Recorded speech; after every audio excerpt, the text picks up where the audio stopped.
Hi guys, my name's Emily and today I'm here to do part 2 of my November wrap-up.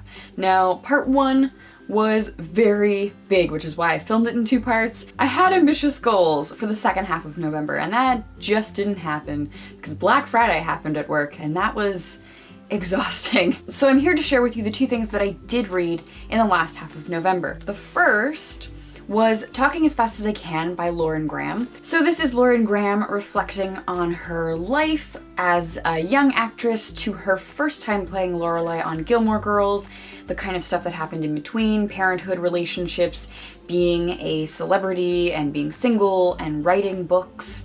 The section on writing was actually really interesting. It was nice to hear her perspective on writing and writing schedules and kind of getting in the groove of that. That was really interesting. And then, of course, there was her reflecting on the Gilmore Girls revival. So I definitely picked this up because the tagline for this book is From Gilmore Girls to Gilmore Girls and everything in between, and I was definitely more interested in the Gilmore Girl parts than I was the other parts, but I mean, it was a fun read. It was kind of fun getting to know Lauren Graham's career and her early work as an actress. Like, I didn't know that she did a lot of musical theater. I didn't know that.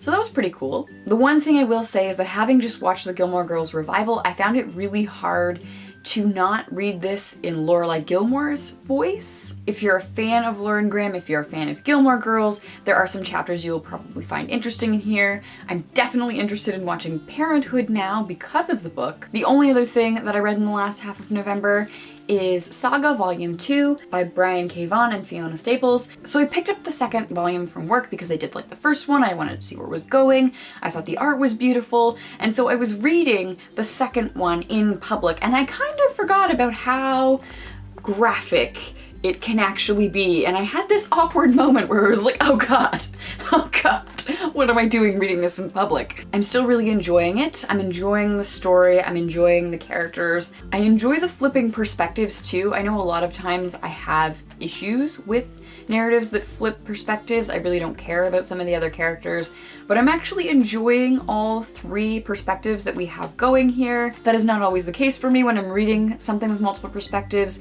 so that is pretty cool. Because this is probably a 1-minute video, without that, I will also share with you the things that I started and did not finish in November. So I have 3 books here that I started and did not finish, and the first one is We Need to Talk About Caven by Lionel Shriver. This is a book that I picked for a book club because this, well, October's theme, we've kept pushing the deadline farther and farther back. The theme was mental illness, and I hate Ava as a narrator, and I just can't make it through it. And so even though it's the book I picked, I think I'm DNFing it.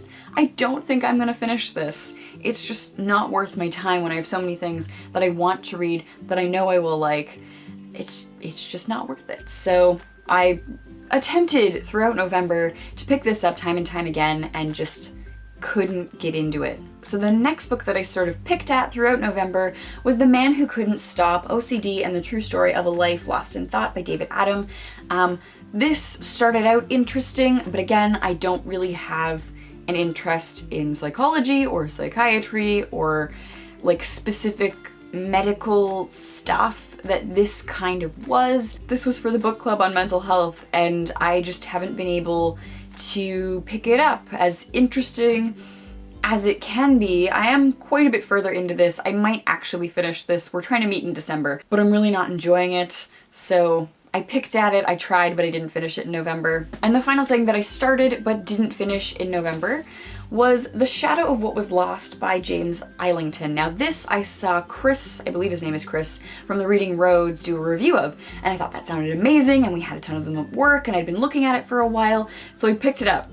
Now here's the stupid thing. Whenever I borrow something from work, they take the dust jacket and they keep it in the office, and you get to take the naked book home. For some reason, taking the naked book home, if it's something I can't read quickly, becomes really anxiety provoking because once you make the book naked, it's really easy to damage the book. And yes, the damage that I've done to the book is totally something that could happen by just having the book in the bookstore, just people handling the book. But I feel guilty giving the book back in less than perfect condition. So I kept trying to read it at home and that limited when I could read the book. I wasn't carrying it with me everywhere.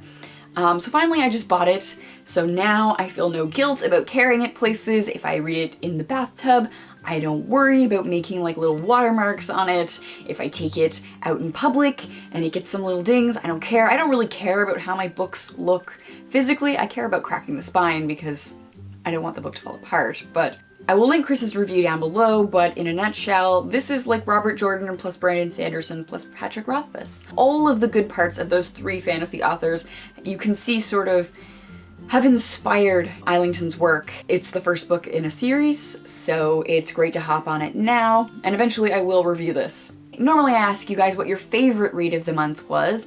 This time I'm gonna ask you to let me know your least favorite read of the month, because I have two books that I'm struggling with, one that I'm DNFing, one that I'm potentially DNFing. Thank you so much for watching, and I will see you soon. Bye!